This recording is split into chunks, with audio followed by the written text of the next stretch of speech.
Hello, everybody. This is Hondo Carpenter, your Las Vegas Raiders beat writer on SI and the host of the Las Vegas Raiders Insider Podcast. It is great to be with you today.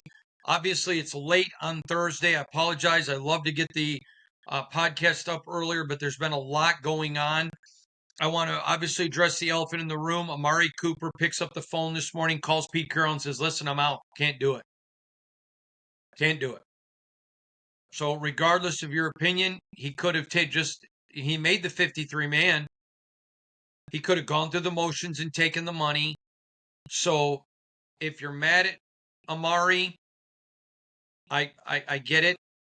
A lot of people felt like maybe he had not ended things the right way the last time he was here. I'm not arguing with that point. I'm just trying to be diplomatic. But the fact that he didn't wait to do this, after the season started where all of his money be guaranteed, there is something to be said about that. Clearly, if I'm the Raiders, I'm calling Alex Bachman up, who earned the right to be on this roster. He played good enough. Pete preached competition. He competed and he beat everybody. I want to be very fair. I don't want to be a revisionist. There was nobody that had animus towards Amari making the team. So I want to be fair about it. Well, I'm sure Alex probably did, but there were a lot of people that were a little disappointed because they wanted to see Alex. They felt like he had earned it and they wanted to see him. And so at the time of this taping, no move's been made yet. I know the Raiders were looking for a wide receiver for a while, so they very well could go that route. But if I'm the Raiders, I bring Alex Bachman up. All he's done is compete. There's a song I remember hearing one time. All you do is win, win, win, no matter what. Well, that's what the kid did. I mean, that is what Alex did. Your coach preached it. Make it so. Move Alex up. And you're already a young wide receiver core. So I understand why they want some depth, but go do it. Now, let's turn to some other news. I do not know where this came from, and I've looked for it. So I want to say right up front, it may just be an internet rumor. You know how that stuff gets going on the old interwebs. But what I'll tell you is this. I had several people ask me today, email and ask, some on social media, but most emails, why did Jakobi turn down a $30 million a year extension for 2 years, $60 million large? And I laughed. However, being the experienced reporter I am, I reached out to someone with direct knowledge. Now, that ain't a lot of people. But someone with direct knowledge who said to me that they had not seen that report, but that if there is a report, it is totally not based anywhere close to reality, and it's untruthful because the Raiders' last offer was not even close. And I'm going to say this. I would love for him to get $30 million a year. I think he's worth $30 million large. I don't think they have to pay him that because I rejoice when other people prosper. I don't get mad about it. And so, but I don't even think that's a number. In fact, I can tell you that's not the number that they've got to get to for Jakobi. So wherever that came from. Now, I have not been able to find the report, but let's assume it's somebody who is a legitimate reporter. Don't go attacking the reporter. You never know who told that reporter that. It may be somebody trying to make Jakobi look greedy because the team's getting a lot of bad press. You don't know who. I remember one time a mom gave me something years ago. A mom gave me something. And I was just really careful. She'd never been she'd never been a source at all. And I know that moms can get mad. So so I just waited and fettered it out and realized it was not accurate, but that was her baby. And I don't think she lied at all. But you just never know. But I mean, how many times would someone's mom be a good source? I know this was not Jakobi's mom, but I'm just saying How many times would Amon be a good source? But I'm just telling you. So if it was a legitimate reporter, and I couldn't find it, so I don't know. I don't have an opinion. A lot of times people want to shoot the messenger. Well, there's nothing to, or get mad at the messenger. But you don't know who told them. This is why, having been in this business for so long, you just kind of learn how to judge stuff. But this is a person with direct knowledge that literally laughed. Literally laughed. So there you go. So let's move ahead now and let's talk about this ball game on Sunday. 1 o'clock Eastern kickoff, 10 a.m. on the West Coast, CBS game. A lot of different angles here today. By the way, Chip Kelly and Patrick Graham, the two coordinators, spoke today, and they were fantastic. We've got the video up. Go watch it. Trust me, you will not regret it. Fantastic. And they were asking, both men got asked about being in the booth or being on the field. And Chip Kelly talked about how up in the booth you see the game better, but on the field you feel it better. I have heard that said a lot of different ways, but I thought Chip's way of saying it was the best I've ever heard. Again, Patrick Graham gave almost the same answer. I liked the way Chip said it better, but he basically said the same thing. And he talked about when you're up top, you can have a Coke.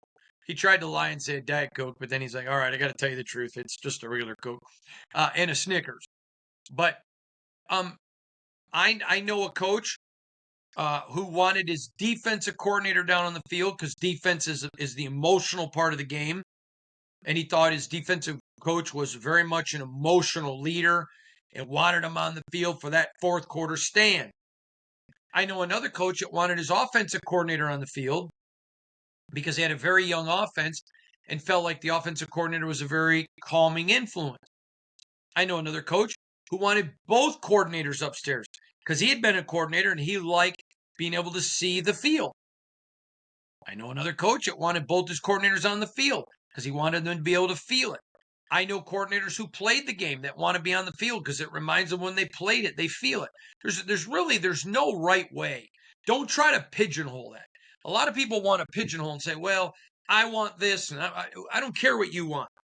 Your heart should be, what are you going to do to get the most out of what you got? And so for me, that's how I think you have to approach it.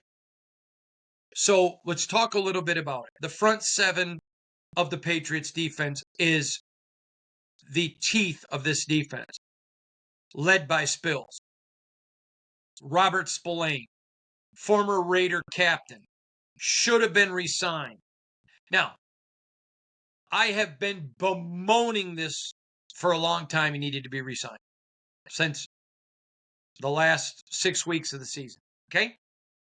So let me make a couple points here. I have said, and I stand by it, I don't blame John Spytek that Robert Spillane did not get signed.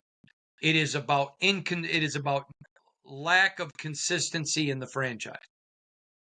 Some have taken that to believe it was Tom Telesco that didn't want to sign him. And I can tell you this unequivocally. Another source with direct knowledge. Both parties had talked. Telesco was going to re-sign him and then canned. All right? Spills was going to stay, was going to be here. And again, I'm not blaming Spytek. It's because of the inconsistency with the franchise. We're going to talk about Jakobi. I mean, in a minute when we end. And if that situation doesn't work out, that's all on Spytek. He owns this, but he doesn't own Spills, and it's not fair. So don't blame Telesco because of what I said. But that front seven led by Spills is enormous. And again, can't blame Telesco. It was his intent and Spills' intent to stay. But that front seven, so Vrabel's history is he wants to take away the run every time. Belichick And Vrabel's a Belichick disciple was a little bit different. He would take what the team did best and try to take that away from them. So if Belichick was coaching, and he's not, Belichick would be saying, okay, beat us with the run, make the rookie prove he can run against us because our front seven's really good. We're going to stop Brock Bowers and Jakobi Meyers because you got an experienced quarterback. We're going to stop that, make Ashton beat us. So it's going to be really interesting. Did Vrabel change being out of football for that year? Does he approach this game like a Belichick disciple, or does he stay true to who Vrabel is? That's going to be something we're going to tell early. Going to be able to tell this really early in the game. And I'm looking forward to that. And so if I'm the Raiders, I'm going in with the intent to be balanced. I want to run when I want to run, pass when I want to run. But if you're going to sit back and dare me to beat you with Ashton, okay, I'll do that. Then use the play action pass. If you're going to say, no, we're going to stop the run, I'll go over the top. Fine. Merry Christmas. But that's how you attack and win this game offensively. Defensively, it's very unique. Patrick Graham has a tremendous relationship with Josh McDaniel. And he's coached with him. He's coached for him. He knows how Josh thinks. He knows how Josh operates. Now, obviously, Josh has had some time to change and alter some things. And, when you look at them, they had Tom Brady. Then they drafted a rookie who was an all-pro his first year. The only real Mac Jones, the only real running quarterback experience he's had is with Cam Newton. So I know the Raiders went back and reviewed some Cam Newton film. And no, Drake May's not Cam Newton, but he certainly is a lot more Cam Newton than he's Tom Brady or Mac Jones. To look at some things that Josh did, just to really get a feel of that. So that's going to be fascinating chess game. But the Raiders are going to be a lot too. Their strength is that front seven. And quite frankly, I think you could make an argument that strength on their defense is 9 of their 11.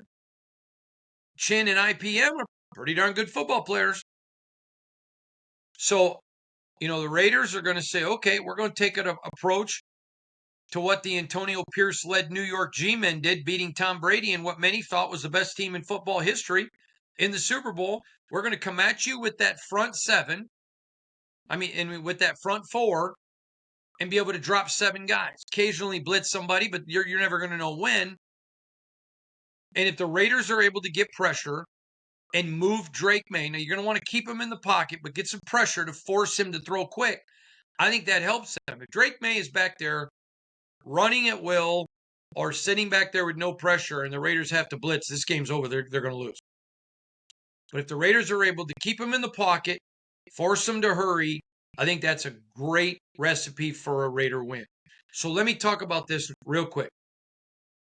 3 big keys for this game. Number 1, got to win the turnover battle. Now, many of you, because our audience has grown exponentially, are not aware of the rule of 5. This is something I've preached about for years covering football. Here's the rule of 5. That's this. The game is considered over if the Las Vegas Raiders win this key statistical battle. The rule of 5 involves sacks and turnovers. For example, if the Raiders achieve 3 sacks and allow 2, they have a net score of +1. If they force a turnover and if they force 4 turnovers and allow only 1, the score improves to +3. Okay? Now watch this. In total, a +4 score for the day would be achieved. However, the Raiders aim to accomplish a +5 ratio in every game. Why? Because on average, teams that attain the rule of 5 win 91% of their games. The rule of 5. I was taught that years ago by a coach.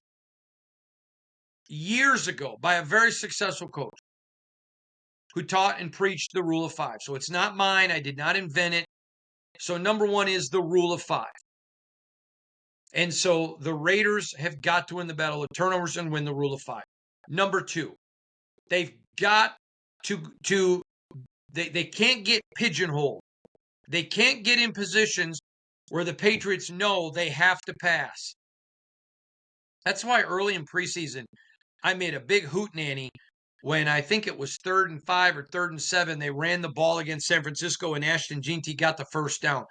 Enormous. Because they sent a message to everybody, we're gonna run when we want and pass when we want. That's why you can't get in the fourth quarter down a couple scores where they know you got to pass. The Raiders, when you get one-dimensional, that's not where the Raiders' strength is. And the third key, and this is a big key, is they've got to be able to get contained pressure on Drake May from the front 4. That's the key to this game. Now, I think the Raiders win it. And I think they win it for a few reasons. Number 1, this is the most healthy they're going to be all year. If they played this game in November, I would not expect them to win. Number 1. Number 2, Josh McDaniels. I know a lot of you just plain hate him. He's a wonderful guy. I like him personally. I think he's an awesome coordinator. Terrible head coach. But his system is very difficult. So you have a young quarterback learning a new system. I think once they get that thing rolling, it's going to be a lot of fun to watch. But early, I think they're catching them at the right time. All right? The other thing is 7 new players on that defense. There's going to be some adjustment. And I like the Raiders' defense better than I like the defense of the Patriots. So it's going to be an interesting, I think it's going to be a close game, but who cares? I want to address 2 more issues. One of them is going to be the Jakobi situation. But one more thing about this game that I think is very crucial. Very crucial. And that is this very simple. The Raider Nation needs some red meat. They've been sold for nearly over 2 decades. Just win, just win, just win. And the team hasn't. And these fans are amazing. And Raider fans are so smart. I told you this. I lived in Vegas about a year. And I'm at a Smith's grocery store on Sunset and Henderson. And this old lady wants to talk to me about Colton Miller's feet. That's Raider fan. I did a national interview today, and on there I talked about, the black hole. Everyone thinks it's a bunch of costumes. And that it's doctors and the unemployed. It is Republicans and Democrats and independents. It's atheists, Christians, Muslims, Jews. It is black, white, brown, yellow, red. It is rich and poor. But one thing that group all has in common is they know football and they love it. And so remember that old song? Just give me something to believe in. They just want something to believe. They want something to say, look it, we're taking a step. Listen, Antonio Pierce was not fired because they didn't get to a Super Bowl. It was because they just didn't show that they were taking the steps. Just didn't show it. And they weren't. They're just asking Pete, give us something to believe in. Now, they could very well lose this game because I think it is a razor's edge. And if they lose, it's not the end of the world. They can sneak a game later in the year. I told you, I don't think Chicago's good. I don't think Dallas is good. And I got them losing both of those games. And you can go back and watch my podcast to know why, but I wouldn't be shocked with a win there in either one or both. So it's not the end of the world. But man, give your team something, because then you go home the next week to a Monday night game against a team who's, even if they bring all 18 of their fans, you're going to have a home field advantage. And then your crowd's going to be wild. You got Pete Carroll, you got Gino, you got Ashton, you got Brock, yada, yada, yada, yada. And your team just won a big road game. That place will be rocking. Just give them some red meat. Now, listen, this game is not, Pete's not going to lose his job, nor should he. That's not what I'm talking about. But this game is so big. Just give Raider Nation some red meat. Last thing I want to address the Jakobi thing. Get this guy paid. It's not going to cost you 30 large for 2 years, 60 large. It's not going to cost that. And this is shaping up to be a real problem, and I've been hammering on this for months. Pay the man. If he has a great year and you say, well, we can just franchise him, you're going to way overpay him when you could have signed him with a 2-year extension for a lot less money.